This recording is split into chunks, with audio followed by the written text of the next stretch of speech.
Today on Newly Greens, it's our house, the Hummer.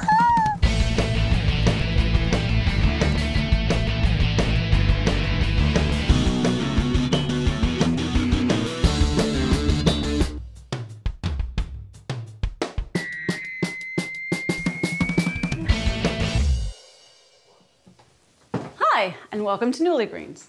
For the past several years, our viewers have watched as Greg and I have tried to live a more balanced life. Most of what we've done has been on the cheap, do-it-yourself stuff. But we knew there'd come a time when we'd have to dig deeper. True. Yeah. Now, we're fortunate to live in the same house that I grew up in. Yeah. And about 4,200 square feet, this house also gives us a lot of room. Yeah. Like most people, there's more to our choice of home than just how environmentally friendly it is. Return on investment, design, location, and family history are just a few of the reasons that we've chosen to live here. Mm-hmm. But we also feel strongly that we should do everything we can to maintain and improve this beloved but admittedly wasteful house.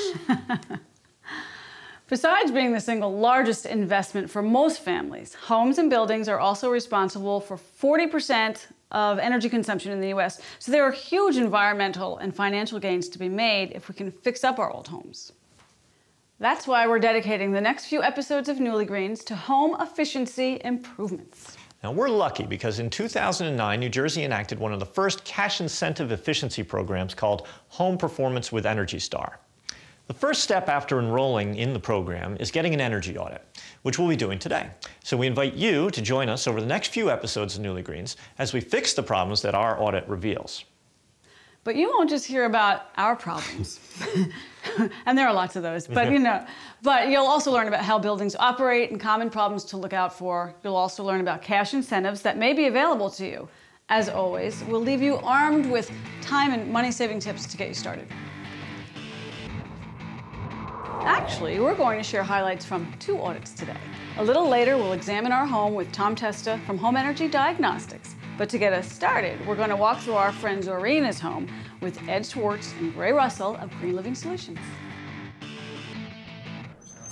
Hello, I'm Zorena. Hi Zorena, how are you? I'm Ed Schwartz from Green Living Solutions. Nice to meet you. This is one of my partners, Gray Russell. Hi Gray, nice to meet you. Hi Zorena, how are you? Come in. Thank you very much. We've got a beautiful old home here. Well, thank you very much. So did Nancy explain to you a little about what to expect from a home energy audit? Yes, she did. And I'm looking forward to it. I know I have a lot of areas that need improvement. Well, we'll start at the lower level. Okay. And tell me a little about the home, the good, the bad, and the ugly. Anywhere there's hot spots, cold spots, draftiness. And we're going to look around for areas of energy use, energy waste, hazardous situations. And we're going to make sure that while making the home more efficient, we also make it more safe and comfortable. It sounds good. Wonderful. First up, this is asbestos on these pipes. The asbestos is crumbly. Yeah, it's actually over there. You always want to either remove or encapsulate the asbestos. Removing it's the best. And I'm looking at these water pipes, and you see all the green and the calcification. Actually, you see an active water droplet right there. But that tells you there are active leaks, and there have been leaks over the years. So we're going to take a closer look at the electric, because I'm noticing some knob and tube wiring here.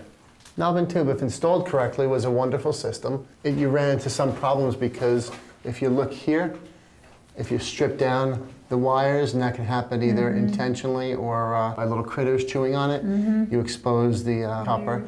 And you see how people would just twist it instead of capping it off properly and sealing it, and that's when you ran into a lot of the issues with knob and tube. Before we look to address any efficiency measures, we first have to make sure that the home is safe.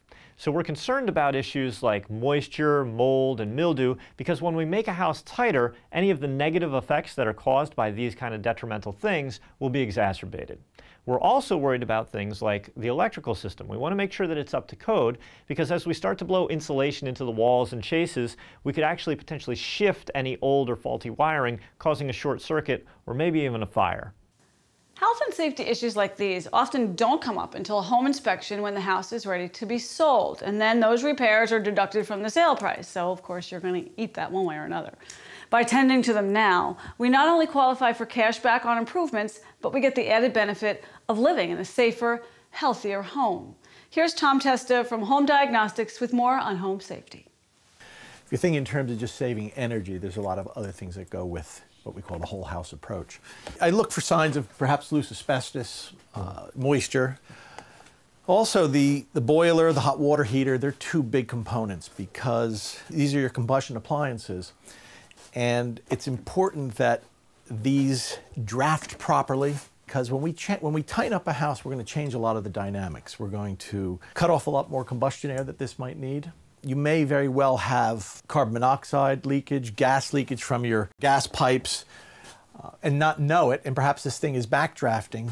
But because the house is so drafty, these emissions are just not detected. They carry up and through the currents of the house, escape through the attics. So we need to know how it's performing. We'll check carbon monoxide, we'll check draft, and then we'll see where we stand with your combustion appliances. Something to keep in mind when having small children around. Do you see all this flaking paint? Yeah. That's a hazard for small children. I know it is because of lead. I would venture to guess it's lead paint. Mm-hmm. You can find out for sure by testing, but it's always safe to assume. And it's proper, even if you know there's lead paint, it's in all the old homes, to paint over it and seal it up in. Mm-hmm. But here, where it's peeling at that level, you want to make sure it's scraped and taken down to the original level. We've been through all this personally, so it's not as alarming as you would think. It just needs to be addressed properly. Each audit took several hours to complete. We'll have extra clips of the audits available at newlygreens.com, and please stop by and check out the podcast section to see them. Ed and Tom are a wealth of information, and there is some really great insight there.